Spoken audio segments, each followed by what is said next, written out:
رات ہوتی ہے، دن ختم ہو جاتا ہے، تو پہاڑ ایک دوسرے سے باتیں کرتے ہیں.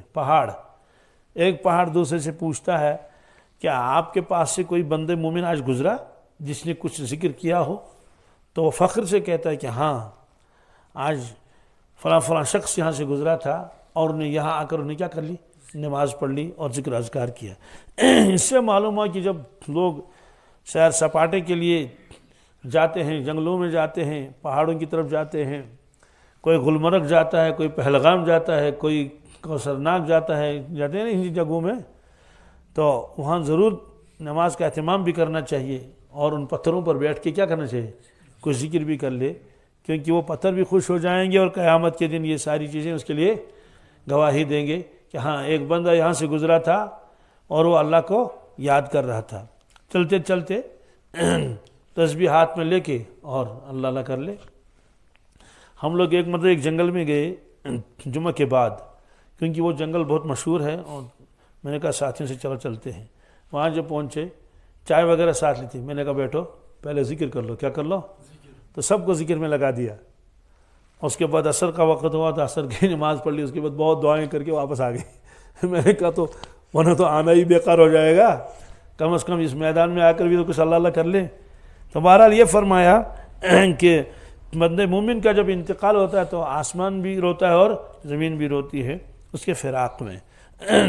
بظاہر تو یہ چیزیں بے جان ہیں، یہ تو ہمارے اعتبار سے تو بے جان ہے، لیکن اللہ کے یہاں سے یہ کوئی بے جان نہیں، ان میں شعور ہے. کہ قرآن پاک نے فرمایا وَإِنَّ مِنْهَا لَمَا يَهْبِطُ مِنْ خَشْيَةِ اللَّهِ، کچھ پتھر ایسے ہیں جو اللہ کے خوف سے نیچے لڑک جاتے ہیں. اور وہ واقعہ تو مشہور ہے، بخاری شریف میں بھی وہ روایت ہے کہ اللہ کے نبی صلی اللہ علیہ وسلم جو ممبر ہے جس کو ہم خطبے کی سیڑھی کہتے ہیں، اس کے بغیر ہی خطبہ دیتے تھے، کیونکہ ابھی سیڑھی کا انتظام نہیں تھا.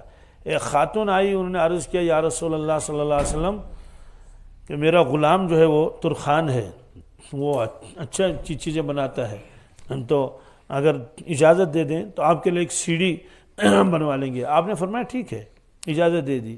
تو بہرحال وہ غلام جنگل گیا، وہاں سے لکڑیاں لائی اور لکڑیوں سے انہیں ایک بہترین قسم کی ایک وہ سیڑھی بنا لی. اس میں 3 پائے تھے، اس کو ممبر کہتے ہیں عربی میں. تو اس کو آ کے رکھ دیا وہاں مسجد نبوی میں.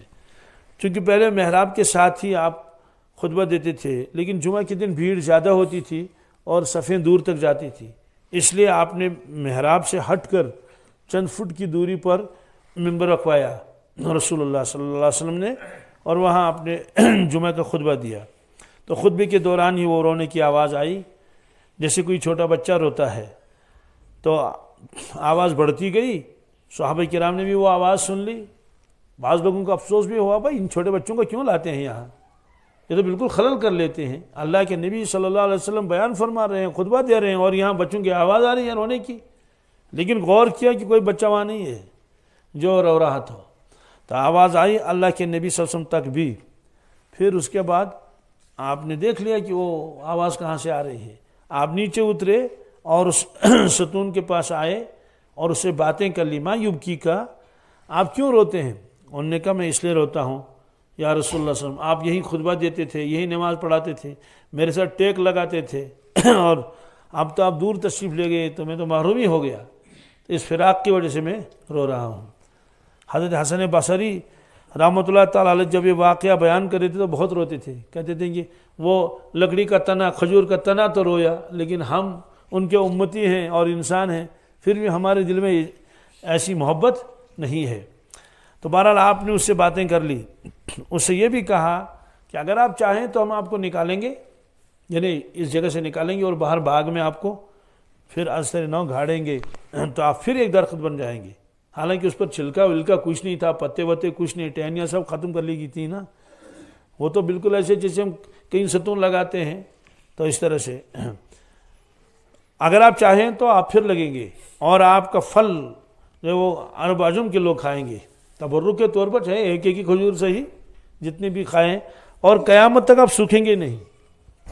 ورنہ کھجور کے باغ بھی سوکھتے ہیں نا، قیامت تک آپ ایسے رہیں گے ہمیشہ. تو اگر چاہیں تو جنت میں جائیں. تو محدثین نے اس کی شرح میں لکھا ہے مبارک ہو اس تنے کو، انہوں نے آخرت کو اختیار کیا. کس کو؟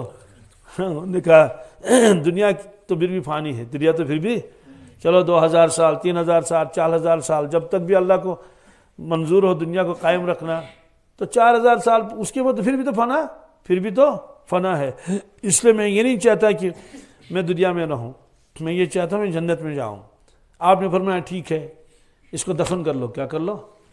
تو جب محشر میں انسان جمع ہو جائیں گے، قبروں سے اٹھیں گے تو یہ بھی اٹھے گا. تو یہ معجزہ تھا اللہ کے نبی صلی اللہ علیہ وسلم کا کہ وہ آواز بھی آپ نے سن لی، پھر یہ ہوا. تو جنت میں لکڑی کچھ بھی نہیں ہوگی سوائے اس درخت کے. کیا؟ کیونکہ جنت کے درخت سارے کے سارے سونے کے ہوں گے. کس کے؟ سونے کے ہوں گے. ان میں پانی ڈالنے کی ضرورت نہیں ہے کہ وہ لکڑی. آپ نے ایسے لکڑی اٹھائی، فرمایا جنت میں اتنی بھی لکڑی نہیں. تو صحابہ کرام نے عرض کیا یا رسول اللہ صلی اللہ علیہ وسلم، یہ جو ہم پھل کھاتے ہیں یہ تو لکڑی کے تو درخت ہیں، چاہے انگور کھائیں، چاہے انار کھا لیں، چاہے کھجور کھا لیں. آپ نے فرمایا کہ ہاں دنیا میں تو یہ لکڑی کے ہیں، لیکن آخرت میں یہ لکڑی کے نہیں ہوں گے، سونے کے ہوں گے.